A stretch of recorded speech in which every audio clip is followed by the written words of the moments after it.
Oh, il est né le divin iPad, effleuré du doigt, surfer Internet. Il est né le divin iPad, chantons tous son avènement.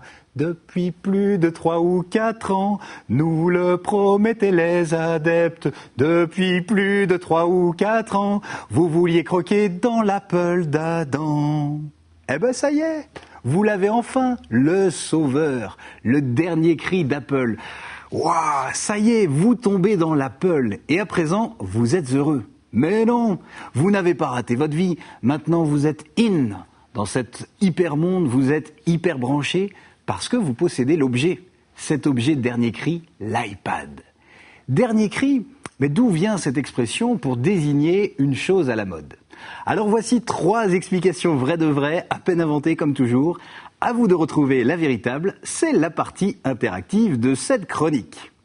Première explication, vous le savez, au Moyen-Âge, comme la majorité des gens ne savaient pas lire, on faisait connaître les nouvelles du pays, les décisions de justice, les arrivages de denrées, les décès et toute autre information par des crieurs publics.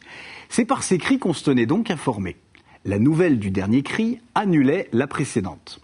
L'expression s'est par la suite imposée pour désigner quelque chose à la mode comme étant du dernier cri. Deuxième explication. En fait, on doit l'origine de l'expression au célèbre peintre norvégien Munch, qui, dans son tableau « Le Cri », a symbolisé l'homme moderne. En fait, il y a 4 versions de ce tableau, dont la dernière, la plus connue, date de 1893. Cette œuvre, elle a connu un tel succès qu'elle a fait d'ailleurs l'objet de nombreux vols. On se pressait, dit-on, pour l'admirer, et il n'était pas rare d'entendre « Vous avez vu le dernier cri de Munch ?»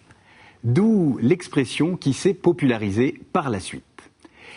À noter que, si, chers téléspectateurs, vous allez à Paris, la Pinacothèque accueille jusqu'au 14 juillet prochain une exposition L'Anticri autour des œuvres moins connues de ce peintre. On passe à la 3e explication.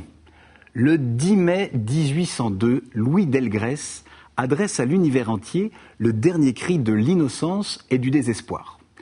Par cette proclamation officielle affichée sur les murs de Basse-Terre en Guadeloupe, ce brillant officier de l'armée de la Révolution s'indigne qu'on veuille rétablir l'esclavage sur l'île. Il revendique le droit de résistance à l'oppression, lance un appel à la fraternité et fait l'apologie d'un monde moderne où tout homme doit être libre.